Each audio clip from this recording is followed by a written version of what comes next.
అడ్డదారిలో వచ్చావమ్మా, అనుకోకుండా కలిశావమ్మా, నెత్తురు పంచి ఇచ్చావు, నిప్పును నువ్వే మింగావు, ఆడదాని ఐశ్వర్యమేమిటో ఇప్పుడు తెలిసింది, కథ ముగిసే పోయింది. ఇప్పుడు తెలిసింది, కథ ముగిసే పోయింది.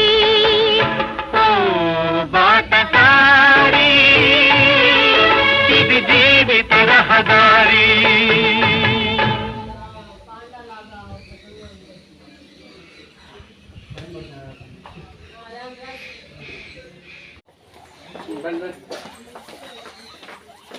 ఏందమ్మయ్యా ఎలుకలా రాట